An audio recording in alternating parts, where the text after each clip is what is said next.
Soyez les bienvenus dans les Oui, c'est possible où je vais à la rencontre de personnes connues, inconnues, des êtres humains qui ont décidé d'être eux-mêmes et créer la magie dans leur vie.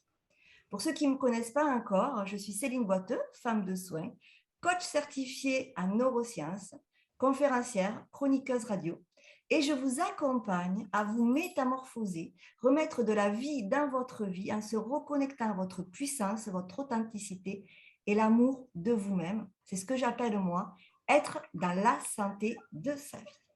Aujourd'hui, j'ai des frissons. J'ai le bonheur d'avoir près de moi pour vous inspirer une personne que j'ai découverte il y a très longtemps. Je n'ai pas la notion du temps, mais je l'ai découverte il y a très longtemps. C'est Madame la divine Emmanuelle Dupont.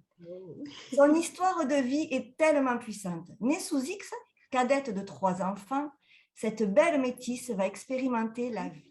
Diagnostiquée HP à 7 ans, elle mettra 7 ans pour aller de la seconde au bac qu'elle n'aura pas. Mariée, elle doit, après quelque temps, faire face aux violences verbales et physiques et même perdre l'autorité parentale et la garde de ses enfants. À ce moment-là, elle décide d'entamer un parcours de développement personnel, mais les épreuves se succèdent et trouve malgré tout la force de se relever en ayant le sentiment que beaucoup de beauté de la vie l'attendent. Dans cette énergie du moment, à ce moment-là, elle rencontre la méditation bouddhique. Et 2005, après une opération du dos qui la prive de sa mobilité, elle renoue avec ses origines. Quelque temps après, elle passe en 2006 le concours de travailleur social qu'elle réussit, puis sa VAE d'éducatrice spécialisée, et puis son bac et rêve de devenir art thérapeute. Ça ne fonctionne pas. Alors elle décide de casser les codes et devient indépendante. Elle est aujourd'hui coach, accompagnante et a également renoué avec une magnifique relation auprès de ses enfants. En 2020, une maladie chronique l'amène à nouveau vers d'autres aventures, vers son ex-mari qui lui propose de se reposer dans la maison familiale, tout simplement. Émerveillée, elle comprend que c'est son aide du pardon et décide de faire évoluer sa contribution au monde. Et elle va nous en inspirer. Son mantra, voir l'invisible, croire l'incroyable et réaliser l'impossible, car elle a été abandonnée pour être heureuse. Alors oui, c'est possible. Salut Emmanuel, comment vas-tu? Oh, salut Céline, écoute, après une présentation comme ça ne peut qu'aller bien, c'est formidable, quelle énergie tu me mets dès le début de notre rencontre, merci. Écoute, comme j'en disais en off, tu as tellement une belle histoire que je voulais mettre le plus possible. Et du coup, là, maintenant, en quelques lignes, en quelques mots, c'est quoi ton oui, c'est possible du point A de ta naissance sous X à ton point B, ici et maintenant, l'instant présent? C'est quoi? Il est possible de se réinventer, il est possible de s'aimer, il est possible d'être heureux et de kiffer sa vie. Ouais. Et donc, du coup, toutes ces épreuves que tu as eues, parce que, comme tu me disais aussi en off, franchement, il y en a eu d'autres, toutes ces épreuves, et elles sont quand même de taille. Comment tu les as vécues? C'est-à-dire que l'idée, c'est de se dire, OK, j'ai une épreuve, OK, ben, je suis tombée malade, j'ai subi des violences familiales dans ma famille. Donc, comment tu les as vécues, tout ça, pour les dépasser après? Il y a plusieurs étapes. De toute façon, toi comme moi, on sait très bien que de dire qu'on se remet ou qu'il y a une résilience, tu vois, qui s'opère tac tac, c'est pas possible. Il y a ces 5 étapes du deuil, effectivement, avec le recul, tu vois, la maturité et le travail que j'ai fait sur moi et j'ai fait en accompagnant d'autres personnes, je me suis rendu compte que je vivais ces 5 étapes de deuil. Tu sais, au début, tu te rends pas compte. À chaque âge, il y a des intensités. Tu vois, adolescent, jeune adulte, tu es vachement poussé par le fait de créer ta famille, tomber amoureux, ou ta carrière, tu vois. On a un élan à chaque âge. Donc, selon ces élans, j'ai vécu ces difficultés bon, avec un abattement. Et puis, comme quand tu plantes une graine, quoi, des choses qui poussent, quelque chose, voire même jusque peut-être, je peux oser dire au jour d'aujourd'hui avec le recul, un brin de folie, tu vois, parce que tout le monde te dit mais non, mais ça sert à rien. Mais il y a quelque chose, tu as, je sais pas, comme par exemple, j'aime le rouge et je ne peux pas l'expliquer, et j'aime la vie et il y a quelque chose qui me l'a, tu vois, elle tape à ma porte en fait, c'est au-delà de moi. Donc, il y a eu des colères, des remises en question. Il y a eu des jours où, step by step, toute la journée, je savais que j'allais y arriver, mais en même temps, toute la journée, je voulais arrêter. Il y a eu des périodes très tristes parce que comment être joyeux si on n'est pas triste, tu vois. Mais j'aime dire que ma vie représente beaucoup les enseignements. J'ai la chance de vivre les enseignements. Alors, ça paraît un peu dingue, tu vois, de dire ça, mais je comprends avec ma vie. Je sais que ça va résonner chez toi et chez les personnes qui nous regardent aussi. Je comprends. Et à chaque fois qu'il y a un enseignement qui se scelle, il y a une force qui revient et en tout cas qui s'exprime de manière différente. Et toutes les rencontres, toutes les aventures, parce qu'évidemment, je suis bavarde, curieuse, enfin, j'ai tout le panel, tu vois, la panoplie, le costume qui va avec, ce qui fait que il y a en même temps ce mental qui va dire des choses, cette éducation qui va dire des choses, et cette personne que je suis, qui, quand ça ne résonne pas, il y a un non que j'entends à l'intérieur. Et je pense que ça, c'est directement lié à mon arrivée sur la Terre. Tu sais, l'adoption, elle génère un truc qui est génial, c'est que parfois, quand on parle de toi, tu es l'exception qui peut confirmer la règle. Ce qui fait que de manière vivante et vraiment dans la matière, tu peux dire je suis OK avec tout ce que tu dis. Par contre, moi, je suis bien là. Et c'est pourtant pas du tout ma réalité, tu vois. Donc finalement, j'ose dire aujourd'hui que c'est grâce à la relation, en étant toujours en relation, même si c'est super compliqué, mais c'est quand même grâce à la relation qu'on s'en remet, en fait, finalement. C'est ça. Tu vois.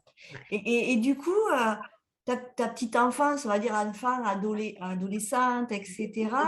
Bon, tu dis que moi, ça m'a fait rire parce que tu as mis du temps pour passer le bac et que tu ne l'as pas eu parce que tu étais HP.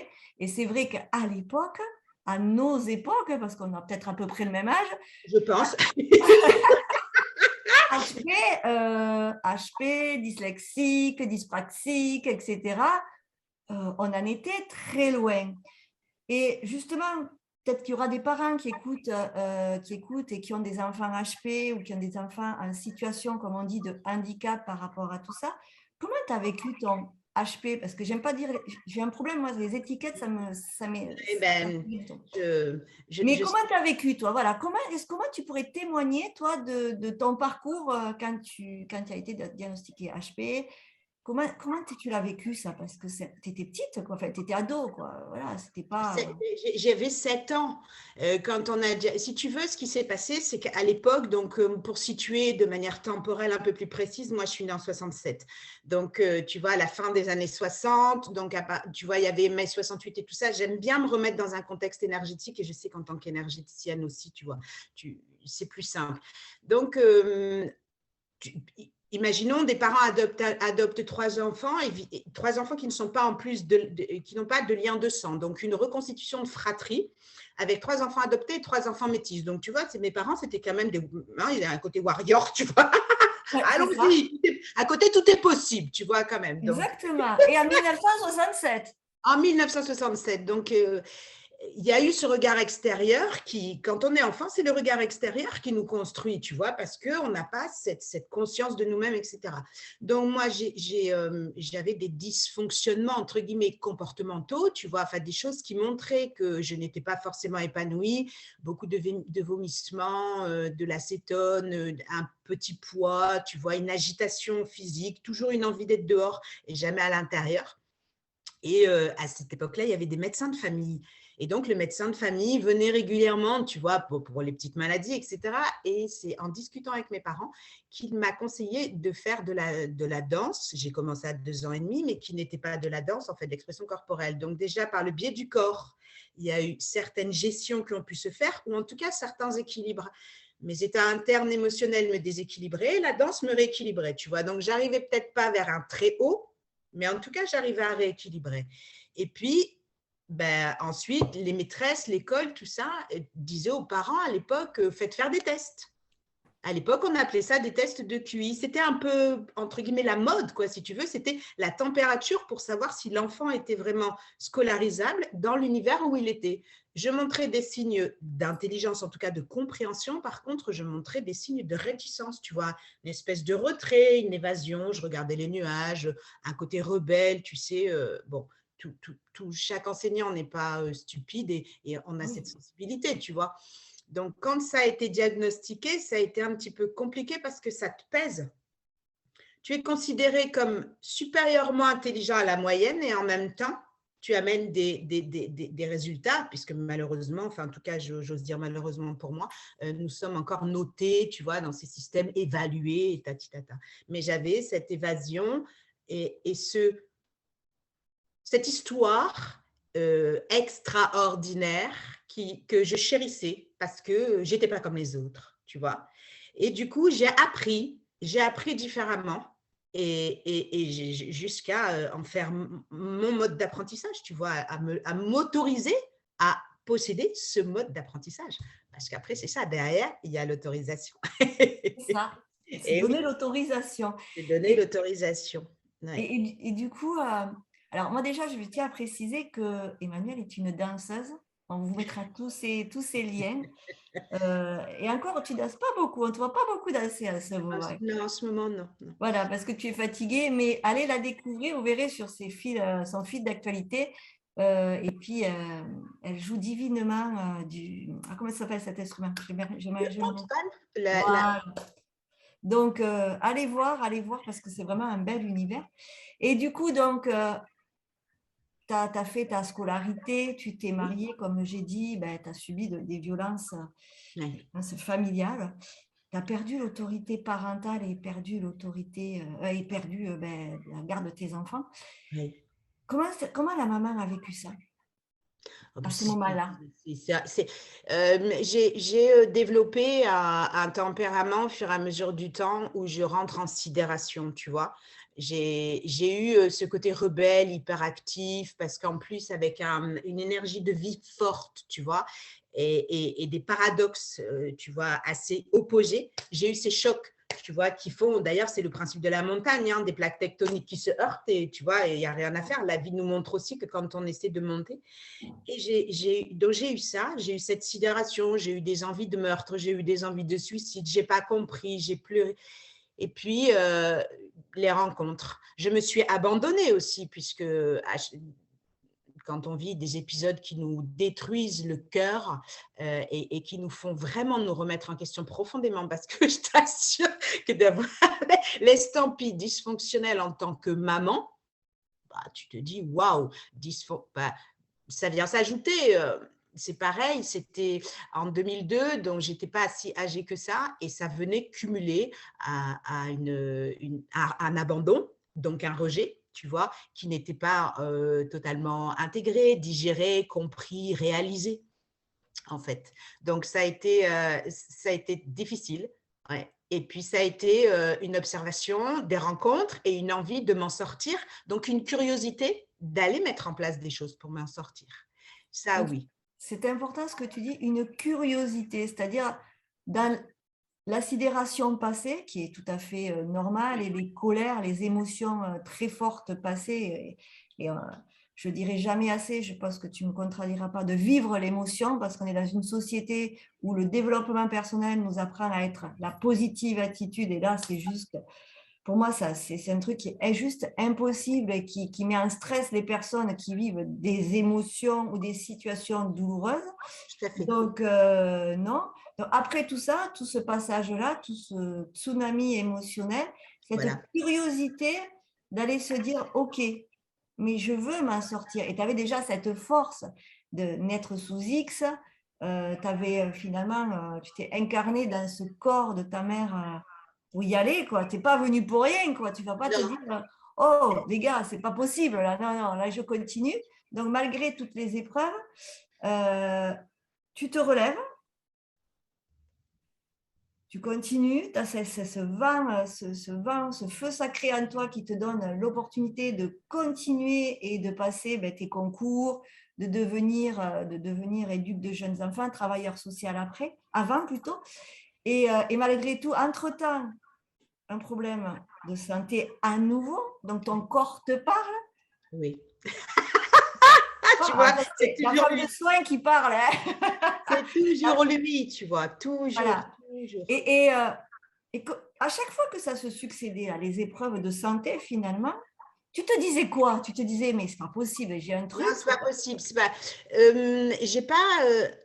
J'ai pas tout le temps réalisé que j'avais un truc, si tu veux, parce que j'avais pas le temps.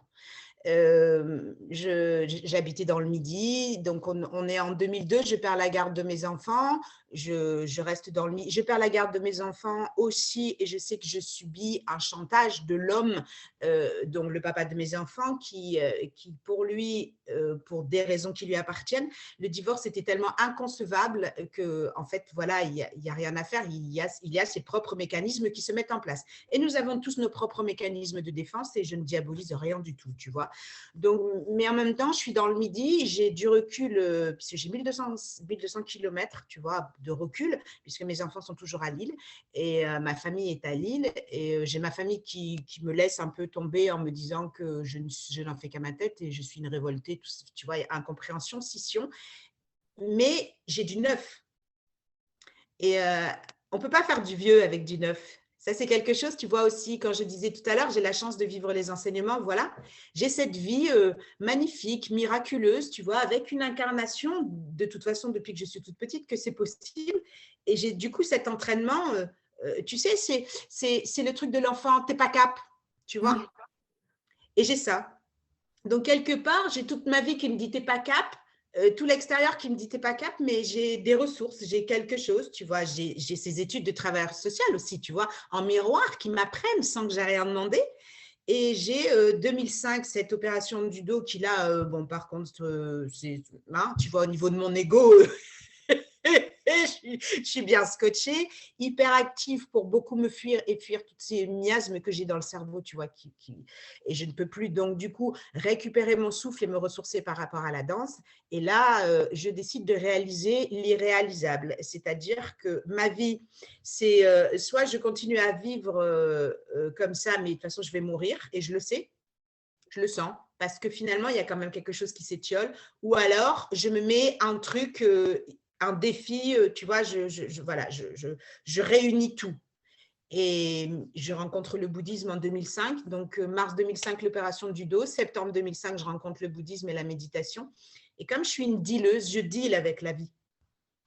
Et je dis à la vie, par l'intermédiaire de la personne qui me fait rencontrer le bouddhisme et qui m'attaque, si tu veux, qui me prend, en fait, je suis agressive puisque j'ai le cœur qui saigne.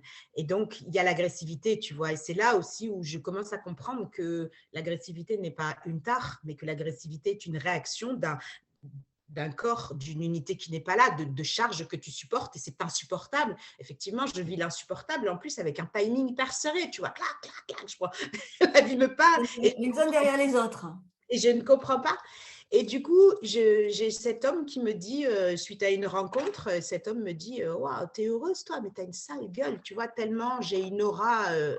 Et là, suite à l'opération du dos, et je suis opérée L5S1, je perds l'usage des sphincters et de la vessie. Donc, si tu veux, je suis incontinent. Donc, j'ai 38 ans. J'ai pas mes enfants, j'ai plus mes enfants, je suis divorcée, je suis adoptée et pas en phase avec mes parents adoptifs. Tu vois, le truc, il arrive un moment quand même, notre mental se pose là-dessus. Tu peux pas dire que tu es venu juste pour te faire chier, quoi. Tu vois, non, c'est pas possible. Et du coup, ça fait l'électrochoc, quoi, tu vois. Et je décide de remonter et je décide de me discipliner. Et je récupère de toute la force que m'a donné le sport. La danse, c'est un sport artistique, est un sport physique. Je récupère de ça. Et pour pouvoir vraiment avancer, je me mets une cerise sur le gâteau, mais une cerise qui est irréalisable. C'est-à-dire, je décide de réaliser un rêve que j'ai depuis 1995, d'aller apprendre la danse africaine sur le continent africain, avec un dos qui est défoncé. Voilà, tu vois. je l'entends comme ça, l'irréalisable m'enchante, me motive, me nettoie, me soigne, si tu veux. Tout ce subtil me guérit là où les mots des hommes MOTS ne peuvent pas me guérir, parce qu'en fait, c'est trop étriqué, c'est trop sectarisé, c'est trop binaire, tu vois, c'est trop blanc ou noir. Et moi, je suis marron. Non, je veux pas, c'est pas mon système de pensée. Tu vois. Donc, je m'approprie, je commence en 2005 à réaliser que je suis marron et que c'est cette considération de moi-même et cette individuation de moi-même qui me soulage, tu vois. Et ça, tu le sens. Alors, c'est facile à parler de ça, tu vois, 20 ans après, 15 ans après. Mais tu le sens parce que quand tu es pas bien, dès qu'il y a une goutte de sucré, je vais parler comme en Afrique, tu vois, qui revient, c'est-à-dire de la douceur, de te poser, quelqu'un qui te prend dans les bras et tu sens que ça fait psh, bim, le thermomètre il remonte de suite, quoi, tu vois, parce qu'on est superbement bien fait. Et c'est là, en fait, où je commence à rentrer sur le parcours de réalisation que je suis aimée, que la vie m'aime et que ce que je porte, c'est un témoignage et ce n'est pas une honte, ce n'est pas une fatalité, c'est une contribution que je porte. C'est là, en fait, où la spiritualité, même si je ne comprends rien, je t'assure, je ne comprends rien. En plus, je suis drivée par des maîtres bouddhistes, mais d'une sévérité extrême. C'est-à-dire, j'ai mon compagnon de l'époque qui essaie de m'étrangler et je me retourne vers… Donc, je me vois mourir, tu vois, il m'étrangle, j'ai mes yeux qui partent, enfin, le truc horrible. Et j'ai mes maîtres bouddhistes qui me disent « c'est bien, c'est normal, ça s'en va ». Enfin, tu vois, qui sont déjà tellement forts dans la spiritualité, mais va dire à quelqu'un qui vient de se faire fracasser « c'est bien ». Ah ouais, non. Tu vois, voilà. Je chemine. Je chemine. Et du coup, donc, on en arrive à maintenant. Voilà. On en arrive à maintenant parce que moi, ce que je désire, c'est aussi vous mettre à l'honneur et vous faire briller et qu'on vous connaisse aussi, vous connaisse au travers de votre expérience de vie et votre contribution pour servir le monde. Donc aujourd'hui, je reprends les mots parce que je ne veux pas dire de bêtises. Tu as cassé les codes. Tu es indépendante. Ouais. Tu es une accompagnante, tu es une coach. Et donc, quelle est ta contribution à toi, Emmanuelle? Alors voilà, j'ai travaillé de manière classique, travailleur social, tu vois, avec les diplômes qu'il fallait, etc., pour avoir des grilles salariales correctes et m'épanouir et pouvoir surtout exprimer ce savoir de la vie, tu vois, cellulaire que je porte grâce à toutes ces expériences dont on vient de parler. Et jamais je ne trouve d'épanouissement. Donc, je n'avais pas d'autre choix que d'assumer ma lumière et de créer. Donc, j'ai créé mon emploi, j'ai créé ma manière d'accompagner. Je me suis même permise d'en changer. Je suis vraiment une accompagnante, tu vois. Thérapeute, coach, oui. Mais je suis vraiment une accompagnante, que ce soit dans n'importe quel domaine où je me situe. J'ai créé des ateliers d'expression corporelle, quoi, si tu veux, voilà, de ce qu'on parlait tout à l'heure, pour pouvoir être en conscience, se connaître et justement danser avec la vie et pouvoir vivre ce sens propre et ce sens figuré. En fait, pour moi, c'est le Graal. Et donc, j'ai fait décembre 2020, je suis rattrapée par une fatigue énorme. Je monte voir ma famille, mes enfants qui sont dans le Nord. Et janvier, je tombe malade, bon, plus coma, enfin, la vie me parle. Et là, toute la sagesse, c'est tout ce que j'ai fait, en fait, parce que nous sommes comme une banque, nous créditons des choses qui ressortent quand on en a besoin, tu vois. Ça aussi, c'est une belle beauté de la vie. Et donc, la vie m'envoie tout le crédit que j'ai emmagasiné et m'envoie du calme. Et j'ai besoin de calme. Et je ne bouge pas. Je suis dans la maison de mon ex-mari, donc, où mes enfants habitent aussi. Donc, la situation est assez particulière avec à peu près 20 ans de guerre froide. Et finalement, j'apprends que ce n'est pas parce que tu parles que tu ne distilles pas, tu vois. Et je vois toute cette beauté s'opérer avec les acteurs comme ils sont. Je n'ai pas mon ex-mari qui vient me demander pardon, mais j'ai mon ex-mari qui ne me met pas de pression pour partir.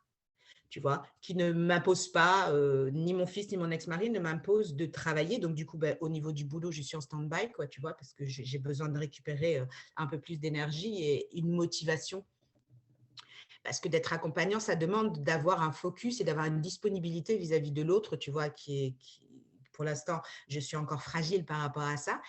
Et donc, j'ai ces cadeaux de la vie, tu vois, qui me permettent de me remettre. Et là, germent en moi regerment en moi des rêves que j'ai depuis longtemps, en fait. Et je m'autorise. Donc, je passe à plus grand, c'est-à-dire que j'arrête l'accompagnement en B2B comme ça, tu vois, derrière un écran ou dans un cabinet. Et je veux ouvrir au monde parce que je sais que mon message est un message porteur d'espoir. Et je pense qu'à l'heure actuelle, nous avons besoin beaucoup d'espoir et justement de cette conception que tu partages avec moi aussi, et je sais qu'on est pas mal à la partager, que tout est possible.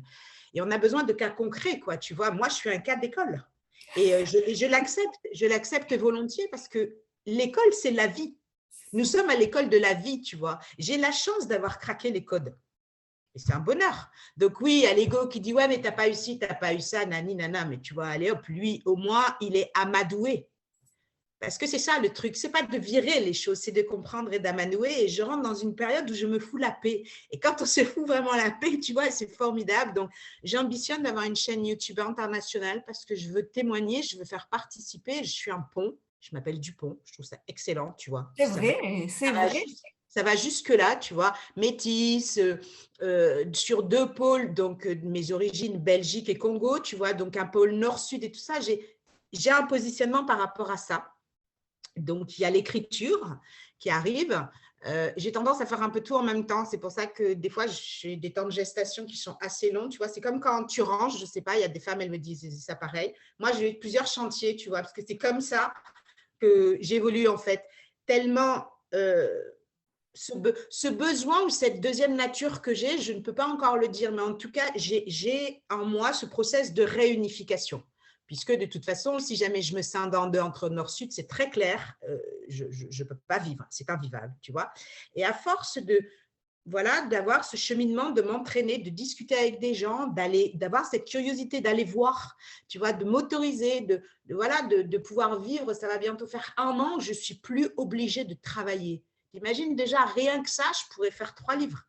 Donc, c'est cette étape de transmission par rapport à l'écriture et par rapport au visuel et par rapport aussi à l'auditif que, tu vois, je me destine à ça.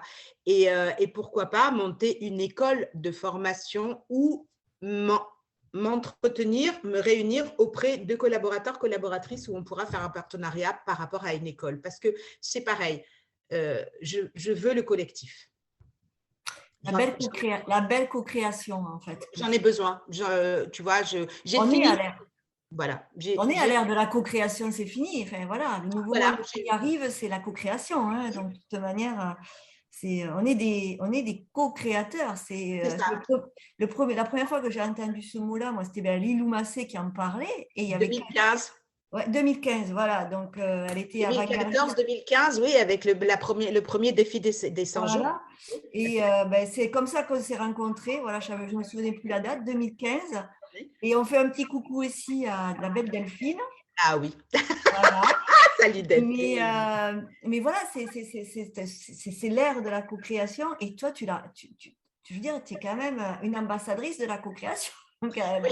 Nord-Sud et tout ce qui t'a nourri aussi dans ton parcours, dans tes downs, et il y en a eu, donc c'est ça qui t'a nourri, c'est la co-création. Sinon, si tu étais toute seule, quand on est seul, on est bien seul. Et souvent, il y avait une étude, pendant la guerre, je me souviens justement de bébés qui avaient été laissés sans soins, sans rien, avaient juste donné à manger, mais de façon, et qui sont devenus, soit il y en a qui sont décédés, je crois, soit il y en a qui sont devenus handicapés.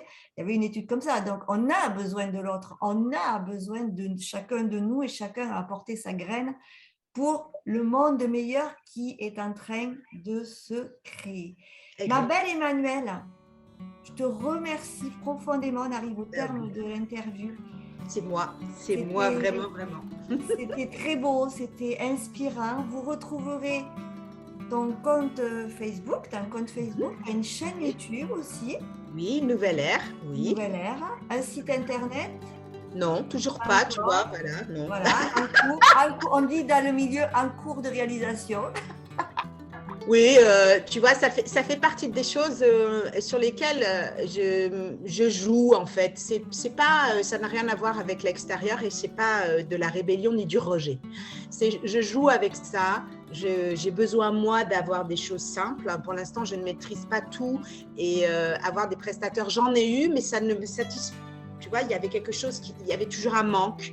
Et donc, j'aime cette simplicité parce que de toute façon, c'est la vie. Pour moi, notre maître et c'est notre vie, c'est cet invisible qui nous guide par rapport à un vœu qu'on a fait avant de venir sur la terre et c'est ce vœu que je veux pour moi et que je veux pour nous tous, quoi, tu vois. Voilà. Ce sera le mot de la fin et quel mot. Encore un grand merci pour ta lumière, pour ta générosité. Et nous, on se retrouve très vite pour un prochain invité dans les Oui, c'est possible. Je vous embrasse. Salut Emmanuel. Bye.